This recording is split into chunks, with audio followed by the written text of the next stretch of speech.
All right. What is up, everybody?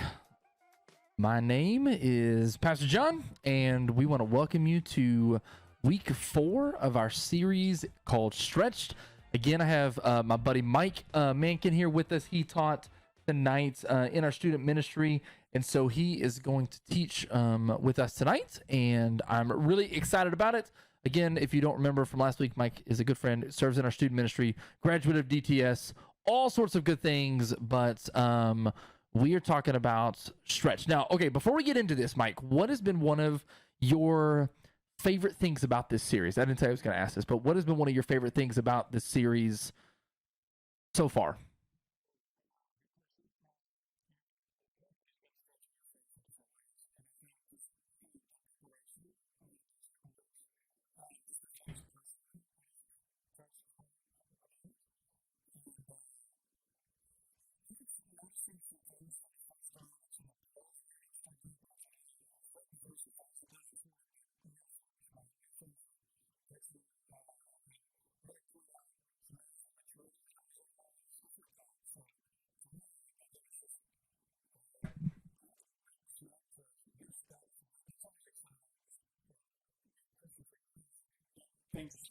Right. No, I totally agree. For me, it would be just the idea that it's so applicable, and it's a simple concept of what it means to stretch your faith. But I think this series has been really applicable in something that whether you're a new Christian or you've been a Christian for 20, 30, 40 years, it doesn't really matter. This stuff is good. And tonight I'm really excited because we talk about failing. And I know you're going to give some examples, and it's really good. I heard it obviously just a little while ago, but I'm excited because I think that it's something that as Christians we struggle with. I know that I did, that I wanted to please God and to do perfect and to be great. So tonight we're talking about failing. So if you have ever failed in your life, hopefully tonight will be an encouragement to you as we talk about failing in your faith and how that can stretch your faith. So Mike, take it away, my friend.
Yeah, definitely. I think that for me, a failure has taught me that I'm not perfect.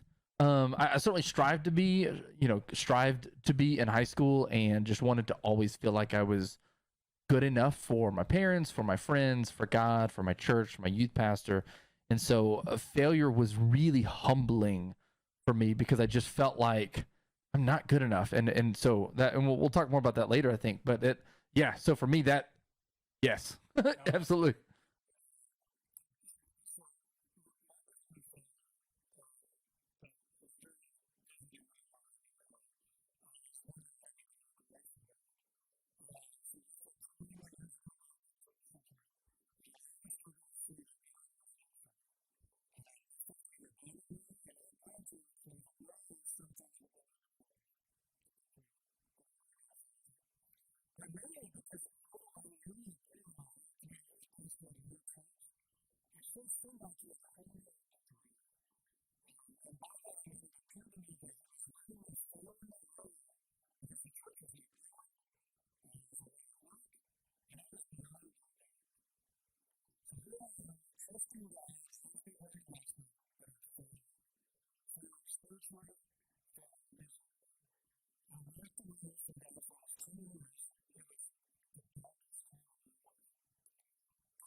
That's a rough one.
maybe some cousins like around him, but they're promised to make Peter a great leader in the history of God's church.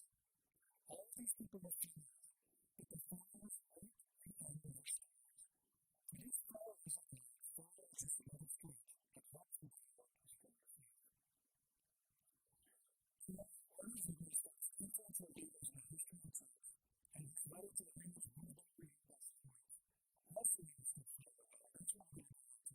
So if everybody was in the we're in Romans chapter 7, verses 15 to 25. Please you must be holding. I don't really understand myself, so I want to do what is right, but I do not do it. Instead, I do what I hate. But if I know that what I'm doing is wrong, it shows that I'm doing it always good. So I'm not going to do it wrong, and I'm still argumentative about it. And I know that nothing good is in me, that is my second nature. I want to do what is right, but I can't. I want to do what is good, but I don't. I don't want to do what is right, but I do it anyway. If I do what I don't want to do, there is no reason I don't know, and it's the soul of an image. I discovered this principle of life. A God particularly loves me, I inevitably do this way. I know, of course, not with all my heart.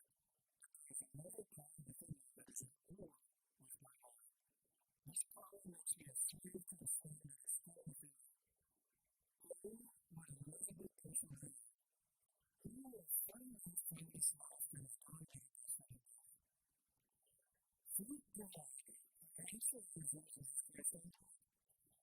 So you see how it is in my mind, I really want to obey God's law, but because of my sinful nature, I am a slave to sin. So even great teachers should question, so if you struggle, you don't understand that all you do is do it, you want to do the right thing, but you think about you have to get things and good stuff. There's always more to the right thing. We often fall for this. First thing that God is wrestling.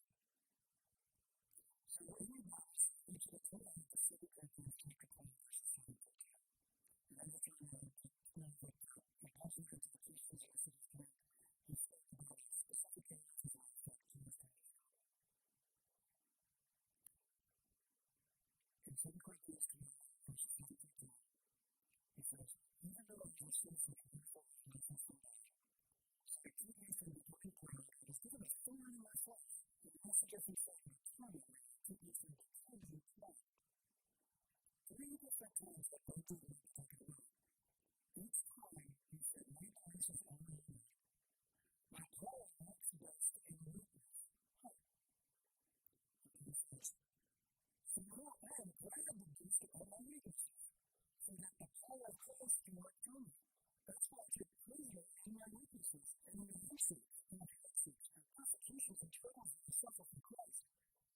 For when I am weak, then I am strong. Really did Paul flow with God's food? There were also things in Paul's life that were wild, weak, and courage. But maybe that being frustrated and angry about his weaknesses, and here's the superhuman part, in my opinion. He also knew when to exploit or take pleasure in his weaknesses. No. Paul can understand that his failures and struggles were failures. It also bring him closer to Jesus. When Paul looked at his weaknesses, he saw opportunities for his faith to stretch and life to him. Now, faith can do this. These are spiritual faiths and relationship with Christ. They can't be ever good. And Paul's weakness, he comes from first Christ as a man. That's amazing. Now, you might be excited now about stretching your faith into that person of Jesus, but at some point, we all feel ourselves. You make mistakes. You adapt. You ask questions. You lose patience. But when you do, when you get confused surprised, then you fail. And failure is just part of the fall. Failure means nothing. If failure doesn't help you, when you fail on your own, you have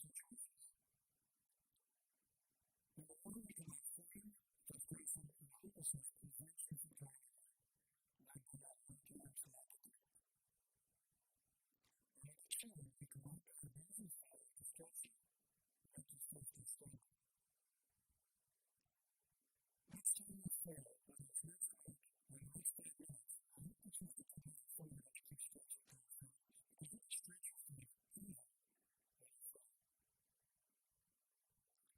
So, you might ask, Mike, what do I do when I hit the brick wall and I fail?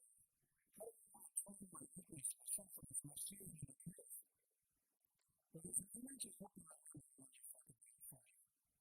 That I draw, you're ready to follow one step closer to yourself and get this. And one step closer to be the sake of a failure. Now, why do I turn back to the thing about Minecraft? Because there's more of that story.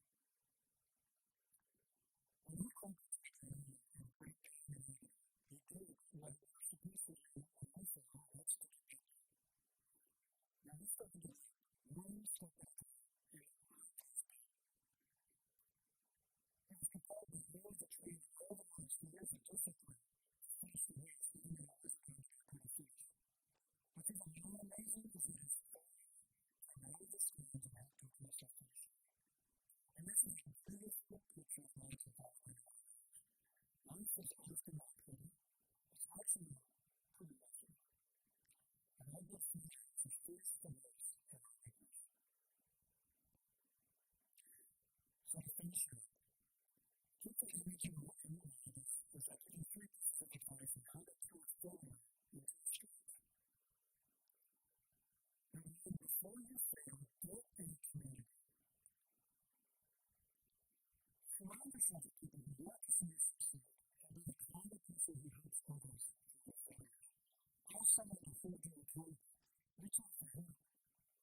You know, it's hard to keep moving. Do you feel like you're Mr. Gallery? It's the best way to hit the team. When you fail, this is the second point. When you fail, follow the Jesus. God gave only Jesus to rescue you from himself. The same is true with theology. When you fail, follow my voice. You won't be angry or disappointed or even surprised when you fail. Instead, he knows exactly who you are, how you struggle, and guess what? He loves you anyway. The third and last one. If you fail, get back up. Just like David, just like Paul. You will failure, and even the fear of failure, there is more to your story than your greatest or greatest failure. If the people that we talked about today teach us anything, it's that God is always ready to forgive and love us despite our failures.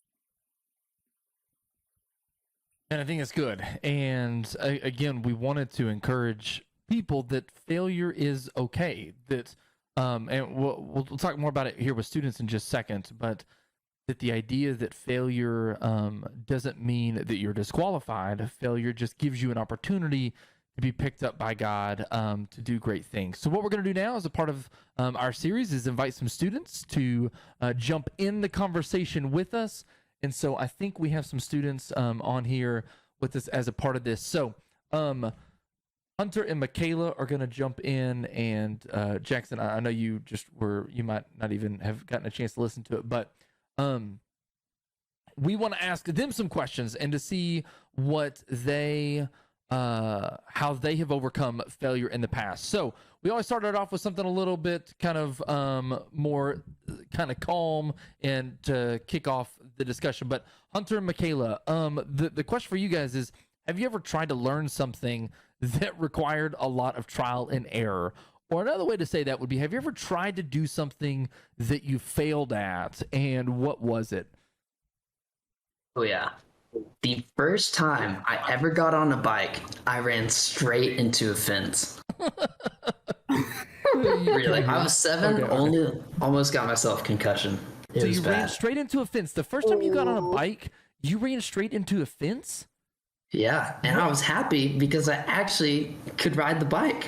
Oh my goodness, man! You ran into a dumb. fence. You just couldn't seven-year-old. turn it. That's crazy. All right, Michaela, what about you?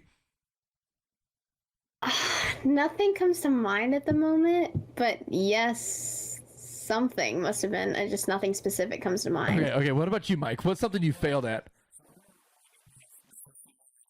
Uh-huh. Uh-huh.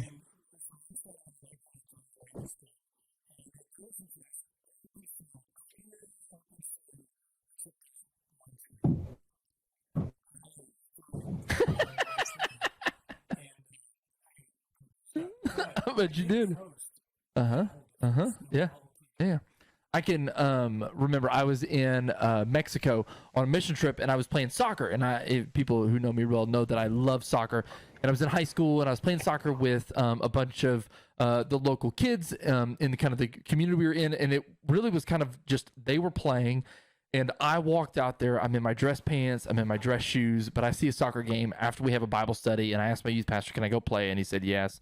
So I'm out there playing with these kids, and I'm having a blast, right? But I'm trying to show that I'm not a terrible American at soccer. And so I'm running and the ball's going out of bounds, and I'm running to try and get it. And all of a sudden, all of the kids we're playing with stop. And I'm like, well, that's sweet. That means I can go get the ball. What I didn't see is why they stopped. They stopped because there was a barbed wire fence between the ball and me. And so I ended up running into the barbed wire fence and tore up my pants real good on the mission trip. And they laughed pretty good at me. I know that. That's bad. Yes, it was. That's It was. bad, Okay, man. so here's another question. When you fail at something, how do you feel? How does it make you feel to fail at something? And, different failures can feel like different things. But in general, how do you feel when you fail at something? Mike, I want to start with you on this one. When you fail at something, how does it make you feel?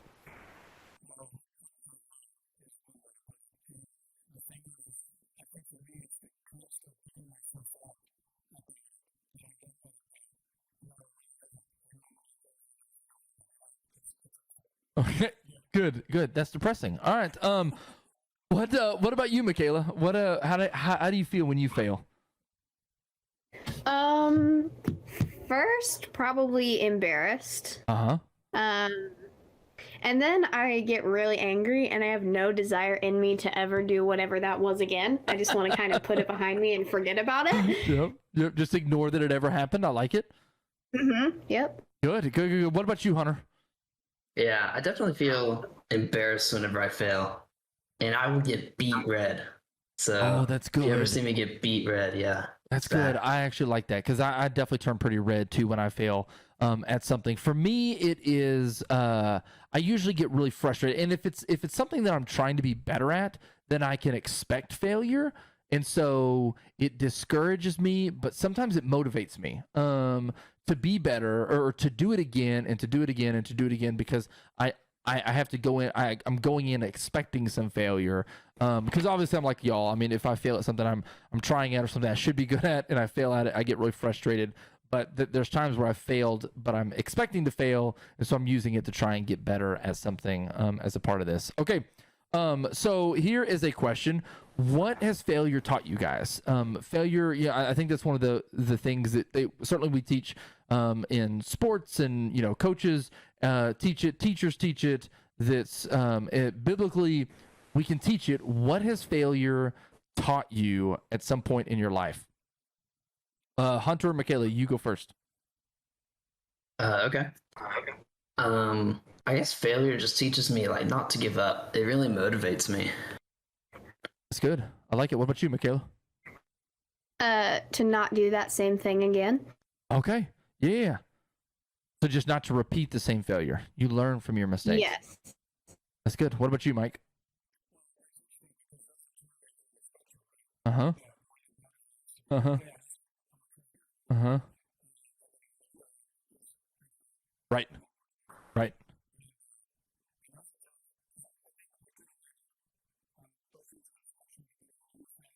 Yep. I think for me it's I think I said this right at the very beginning, right? It's pride. I get often humbled really quickly. I'm a person who is very optimistic, but in that optimism is also at times confidence, sometimes unwarranted or undeserved confidence. And whether it's in spiritual life or even as a dad or a husband or a friend or a past, any phase of my life, any part of my life, that often when I fail, it's humbling and it's a reminder that I'm not perfect. That can be really defeating at times, is to be humbled by your failures.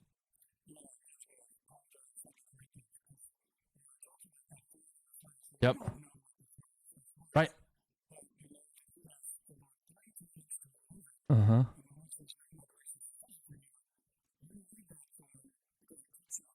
Yeah.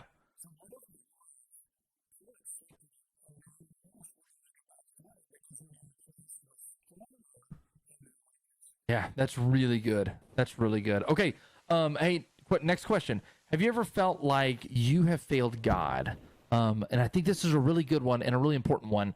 Um, have you ever felt like Hunter Michaela? Have you ever felt like you failed God?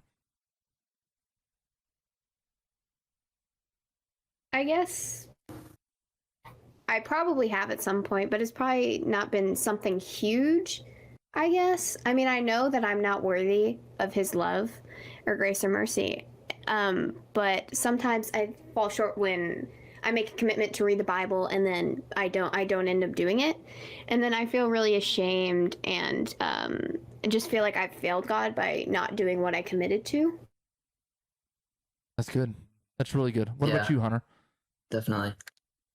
For me, I guess sometimes I'll walk up to a person or be talking to them and I get like an urge to say something godly or bring up a godly conversation, but I just wait too long. And so then I feel like I failed God.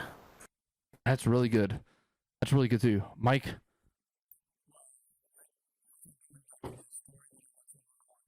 Mm-hmm.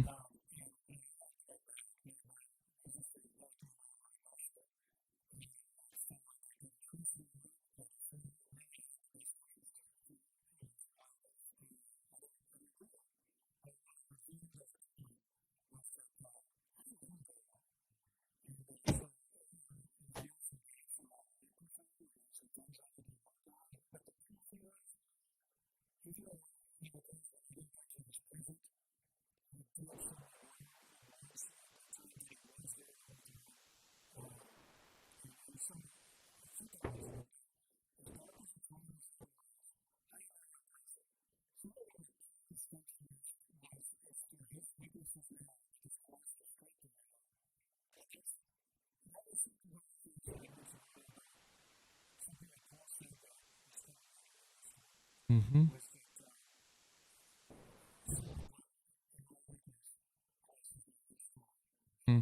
That's good. That's really good. For me, I think this is like the story of my teenage years. And my biggest struggle wasn't, you know, going out and doing drugs or drinking or doing things like that I had friends that were out doing that. Mine was trying to be good enough to earn God's love. Okay. So in how that was is that when I would fail, which I did every day, is that at the end of the day, I would think back on those failures and then I would always marry that with a consequence, something bad that happened in my life that day. And I would say, well, you know what? God was probably punishing me for my failures with this. And it shifted, it warped my view of God and my relationship with him because I was always trying to earn it. And so for me, failure was just defeating. And it like reinforced this God pleaser, kind of people pleaser mindset that I had because I was always trying to just do enough. I was always trying to be enough. I was always, all these different things. And it wasn't until I heard something in a message one time, but it's essentially this, and I tell our students this all the time because I think this, especially for Christian teenagers, this is the biggest struggle they have, is trying to be good enough for God, trying to be perfect, trying to live out their faith in such a way that they never fail. And the reality is, God didn't save you because you were good enough. God saved you because you couldn't be good enough. And it's the fact that your failures are what made God send Christ to die for you. Okay. And so you're gonna fail and you're gonna fall short of perfection. That's why God sent Jesus in the first place. And for me, that was really freeing to know that it's okay if I fail. Not it's okay to stay in the failure and not it's okay to fail on purpose, but it's okay to fail because, like you said, these things, to get back up, to have a community around me, to rely on Christ, then totally frees me up to go, okay, God, it reminds me of Jesus. my failures remind me of Jesus and what he did for me, which has been life changing for me in more ways than I can even describe. Okay, I'm gonna start preaching if I don't get off that. So okay. So what about you guys? So think about an area of your faith where you feel like you're failing. What you don't have to share specifically like what that is, but why do you think that you're failing maybe in that area? What do you think is causing, we talk about throughout this is like identifying some of your weaknesses in a previous week of this series. Why do you think you're failing in some areas in your faith? If that question makes sense. That's a pretty loaded question, but what do you think? Yeah. I guess for me, it's just taking like godly advice or getting feedback on stuff, because I think just because of my pride, I really don't like having someone tell me, hey, slow down, you're driving way too fast or whatever it is. Not a big fan of that. That's good. What about you, Michaela? For me, it's just like unwillingness and laziness, which is keeping me back from, I don't know, say reading the Bible. Like, I'm just like, oh, I just want to go lay down and take a nap or whatever. I can read my Bible later, and I push it off and I push it off and I push it off until it's midnight and I'm exhausted and just want to go to bed. Mm-hmm. That's good. And I think it's good. And to kind of go back to what we've talked about in previous weeks, that identifying your weak areas in your faith is important because it can help you to grow stronger. Paul knew where his weaknesses were, and that allowed him to identify them. It allowed him to watch out for those and to make sure that he, like he says in that verse, where he's weak, that he can allow God to then strengthen him in that area.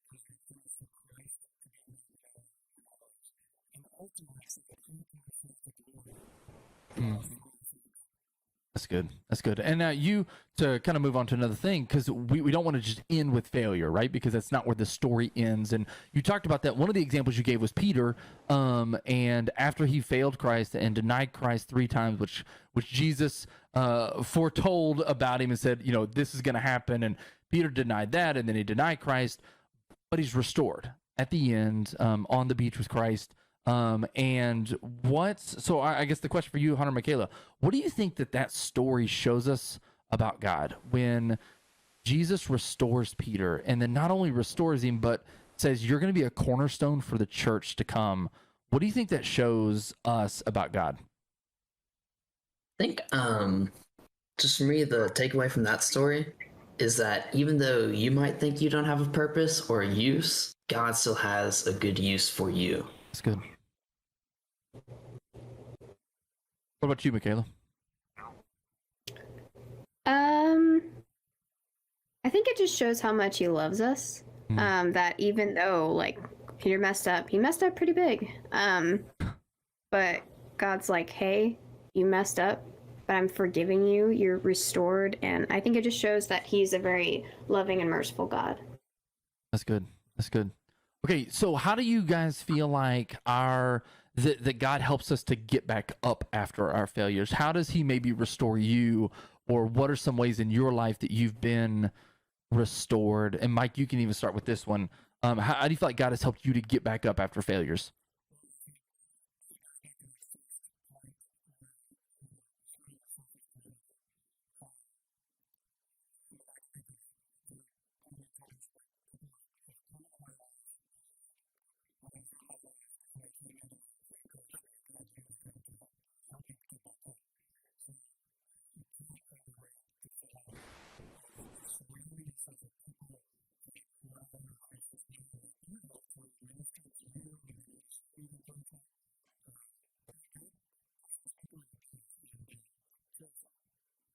good. That's good. What about you, Hunter, Michaela? How does God help you to get back up after you have a failure?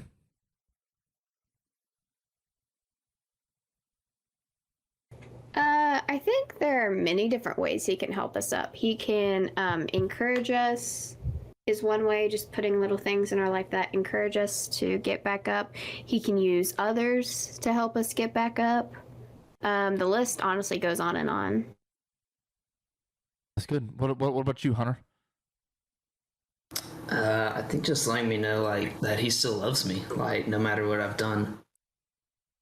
Yeah, that's good. And I already said mine with it's just that reminding me of what Christ did for me, which then reminds me that it's not on me to be perfect. Christ took care of that for me, and my job is to trust in Christ and to rely on his strength to overcome the failures in my life. So that's good. Okay, last thing. Let's say you come across somebody in your life who is struggling in their faith. How would they have failures? Maybe it's a big failure, maybe it's a little failure. How would you encourage them in their walk? What would you say to them? Hunter, Michaela, you go first on this one. Okay. Oh, do you want to go? Go ahead. Okay. I think that if you just walk alongside them, listen to them, give them advice, just show that you're there for them and that you care about them. That's honestly very encouraging. That's encouraging to have someone who's willing to listen to you and takes time out of their day to spend with you. So that's just one way. Just listening to them and being with them is a great way of encouraging. Good. What about you, Hunter? Yeah, just definitely listening to someone, that makes a massive difference. And then also like pointing them towards something healthy like scripture or doing a devotional with them. That's really good. That's good. What about you, Mike?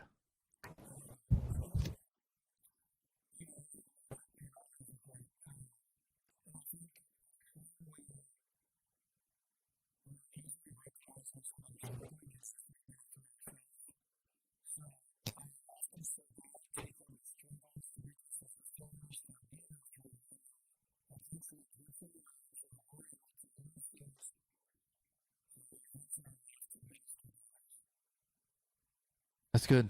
That's really good. Yeah, I think it's awesome. So the key is, if you fail, get up. Get up, because God has got something great in store for you. God's going to restore you. Make sure that you have a community around you, and make sure that you are connected to God. That's the key.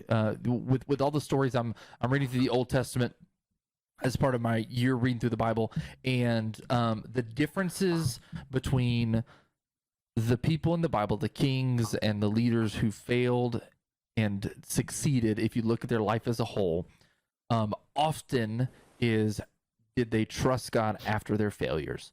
Did their failures define a moment in their life that they never trusted God again, and they ended up walking away? Or like David, like Moses, like Dan, different people, did their trust in God get stronger through that? And God often uses that faith, and when they get up and they show their faithfulness to Him, that He does incredible things through them. So that's it. That's our series, Stretched. We hope that you've enjoyed the last 4 weeks of this. It's been a lot of fun. I hope that you've taken something from it.